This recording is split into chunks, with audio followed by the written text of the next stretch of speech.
Hey guys, what's up? It's Matt with Conservative Trades coming at you once again with another episode of The Trader's Mind. Now, for those of you who are new to the channel, The Trader's Mind is an episode series that I started a little while back when I opened up the channel. And really, this is still a newer channel. And for those of you who don't know, we do trade live here on the YouTube channel.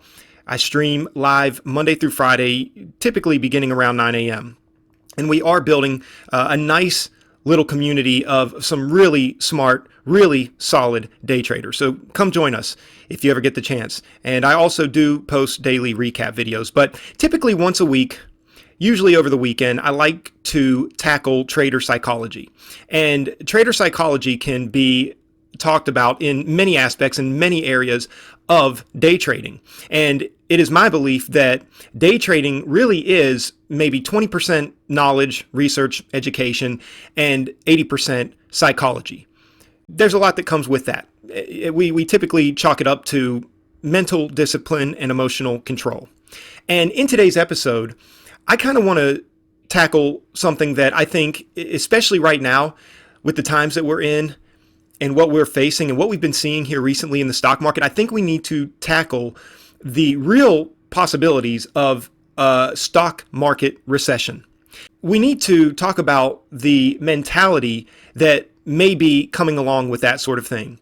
As many of you know, we are in bear market territory right now, and we have taken a major hit in the stock market. Obviously, with everything going on economically and with the coronavirus, more particularly, and all of that, I think we're way past the point of anybody ignoring the situation around us. I always think of that little meme with the guy sipping on his coffee while the house is burning down around him, and he's like, "Oh, it's fine. I'm fine. Everything's fine." I don't think we can really. I don't think we can sit here anymore. The house is burning down, and we need to know how to deal with it. Now, listen, is the market going to make a recovery? Yes, I'm sure at some point the market is going to make a recovery. And are we going into some long, super long bear market recession? I don't typically tend to think that way. I think that fundamentally, besides what's been happening globally with this coronavirus, I think fundamentally we're still strong. We're still strong. And I think that we can come back from this.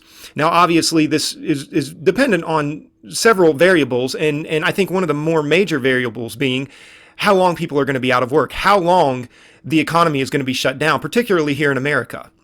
We don't know how much longer that's going to be. Now, I tend to believe that if this is something that can be cleared up within the next couple of weeks, well, then obviously I would say that we are going to have a much quicker recovery. It's still probably going to take a while. I would think that it could take, even at this point, maybe another year and a half to where we begin to make a full recovery and start to make new highs in the market.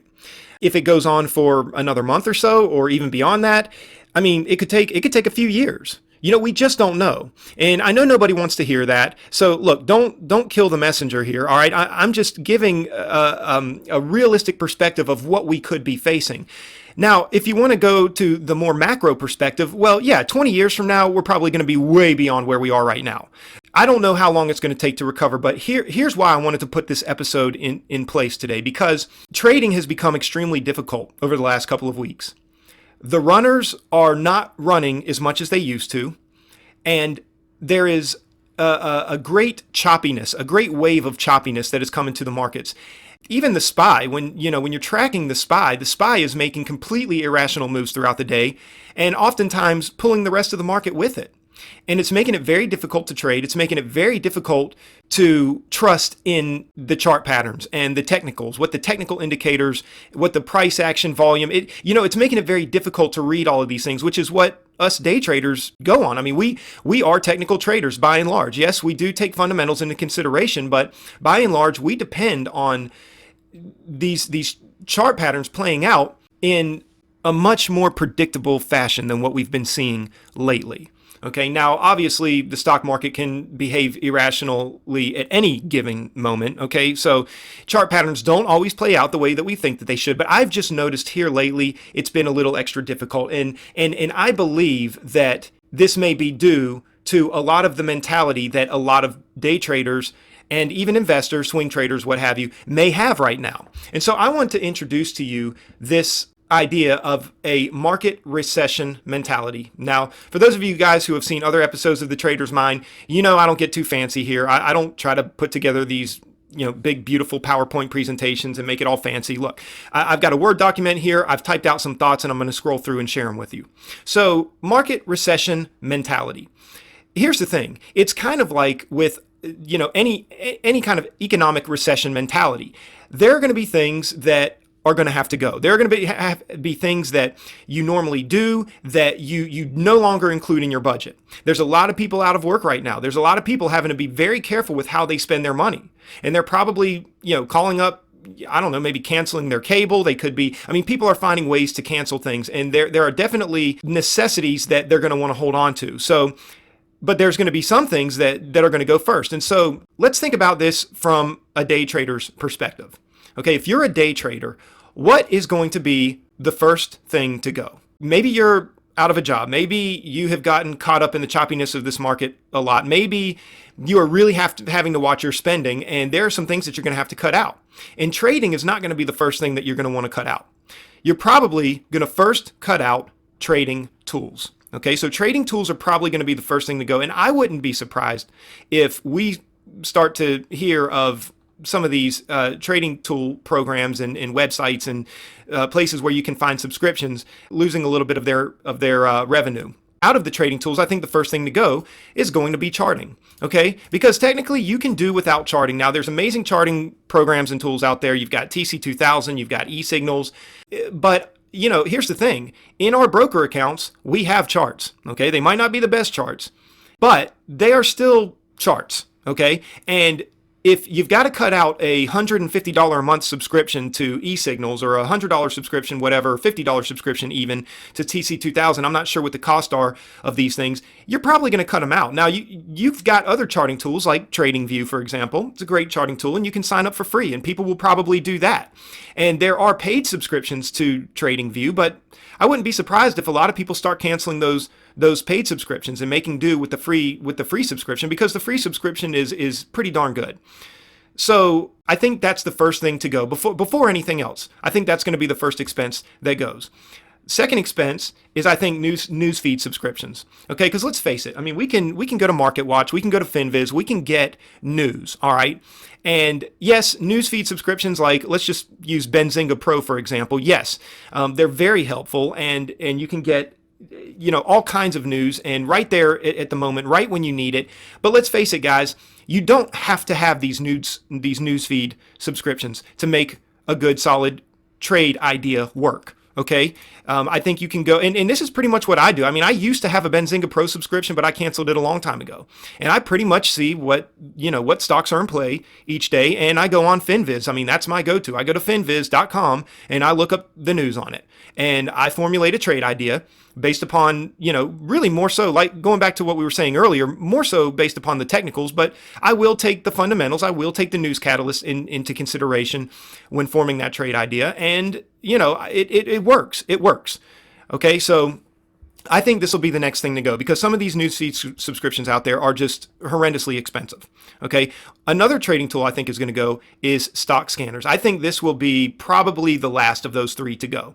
Okay, and we've got Trade Ideas. There's some other ones out there, but Trade Ideas is typically the more popular one. But it's the same thing we were talking about just a few seconds ago. Even with TradingView, you can find stock scanners in TradingView, and there's other free stock scanners out there. Just do a Google search on them. Now, they're not necessarily going to be as good as Trade Ideas, but let's face it. Again, if we are in a market recession and people are having to cut and cancel certain things, I think, again, before they stop trading altogether, they're probably going to get rid of these three things. They're probably going to get rid of their charting, they're probably going to get rid of their newsfeed subscriptions, and they're probably going to get rid of their stock scanners or stock scanner subscriptions as well. Okay, and that right there is going to save a good chunk of change. Okay, after that, it's pretty much going to be, for those who are remaining in the stock market, it's pretty much going to be a game of survival. Okay, this is going to turn into a game of survival for a lot of day traders, okay? And so there are going to be ways that the market is affected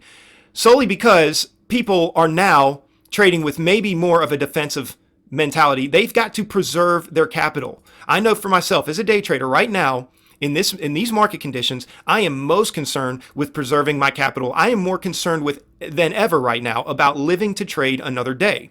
And so what are some things that I'm implementing to survive, and what are some things that other day traders are? Why is it that these markets have become so choppy? Why is it that they're not, they're getting short buy ups or short sell offs, and they're going back and forth all day long? Well, I've got a few ideas about why that is. And I think one point of survival is people are risking less. Okay, they're taking more conservative share sizes. They're not going in, full blown like they typically do. They're risking less because they're trying to preserve their account. They're trying to preserve their capital. Their capital. That's why I think we've seen a lot of these low float small cap stocks here lately looking like they're going to pop up, and they're even having breakouts. Here's the thing: a lot of times with low float small cap stocks, if they get a pre-market breakout, 8 times out of 10 they're going to go. Or say that they get a pre-market sell-off, but then they come back later in the day and have a massive run-up and break all-time highs, or they break previous day highs or pre-market highs, they typically continue to skyrocket. But not lately, guys. We've seen 1 or 2 out there actually following through with better follow-through, but a lot of them have been completely dropping off. People are afraid. People are risking less. Okay, again, a lot of people out there who had second jobs, and if they were just day trading in the morning, they've lost their jobs. They're sitting at home right now, and they are having to think more than ever about preserving that capital. So they're risking less. Okay, and rightfully so. I think that's smart. The name of this channel is Conservative Trades. I already, myself, pretty much trade with a conservative style trading strategy, and a big part of that is taking smaller share size, risking less. And so I think a lot of people are doing that right now. But what's something else that they're doing to survive? They're taking profits quicker. Again, this is why we're seeing, stocks, they'll seem to go on a rally, but then people immediately start taking profit and they come right back down. Okay. Or stocks that are dumping, short sellers get in, and then they immediately start taking profit because the markets have been so choppy, and I've even noticed that stocks are a little bit more spready than normal.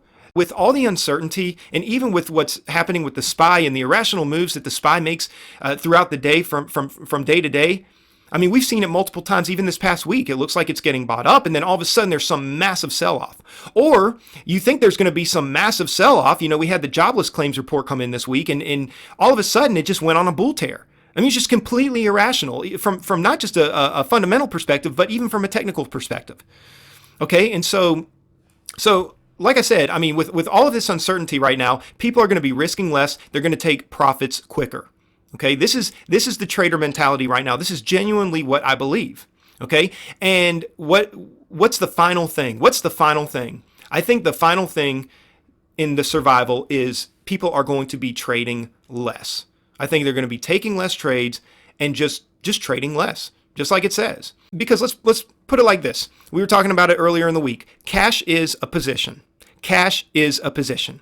When you sit in on the sidelines and you just, jump in, risk less, take profits quicker, and then sit on the sidelines and just sit in that cash position, you're preserving capital. You are surviving. But I think ultimately, and I think we're already seeing this. I think ultimately there's going to be a lot of accounts that get closed, or people that at least just sit on the sidelines. In other words, they might keep their account open, but they're just going to sit on the sidelines for a while, and they're going to let this market, flesh itself out. They're going to see what happens. Okay. And I think the most patient traders in the world are the ones that are doing that, but I think there are definitely a lot of accounts closing. I think there's a lot of people who are, they're afraid to refund their account. They're having to preserve their capital right now. Like I said, people are out of jobs. Nobody knows where the economy is going. So for the time being, they're either just not trading at all or they're closing their accounts. Okay. And again, I think that's why we are seeing, so much choppiness in the markets. Speaking of TradingView, I've got this TradingView chart up here. Now, this is a chart of Boeing. And this is what I mean, guys. This action, this is a 5-minute chart. And look at how choppy it's been. We're getting that initial morning sell-off, but then it's just chop fest all day long, chop fest going all around this VWAP. Look, same thing here. The day prior had a massive run up and then just a lot of chop. Dropped a little, chopped. Dropped a little, chopped, comes back up. It's chopping all day long. No particular direction. It's not like it's, being bought up and then having this massive sell-off all throughout the day. Okay, kind of did here, but still yet, all day long, this was just chop. It was a gradual descending wedge here, but it was just chop. In and out, in and out, in and out. if any of you guys have any more to add to this, if you have anything that could, where you could kind of shed a little bit more light on some of the things that I'm talking about, if there's other strategies that you yourself particularly are exercising during the choppiness of the current market conditions, please let me know. And if you have any ideas about this market recession and how to handle it, let me know in the comments below. I was telling the guys in the live stream the other day, those who were in attendance, that, when I was learning how to day trade, one of the things that I really appreciated was going and watching these videos, but then going down in the comments below and seeing what other people were saying. I learned a lot by reading what other people were saying, other wise traders out there that seemed like they had some pretty good advice to offer. So if you've got advice to offer or something to add to this, like I said, that'll only bring more value to this channel or to this video, please leave it in the comments below. And once again, if you guys would like to join us, we do trade live here on the channel Monday through Friday, beginning roughly around 9 a.m. And if you enjoyed the content, please consider liking, commenting, and subscribing, and sharing with others. All right, guys, take care.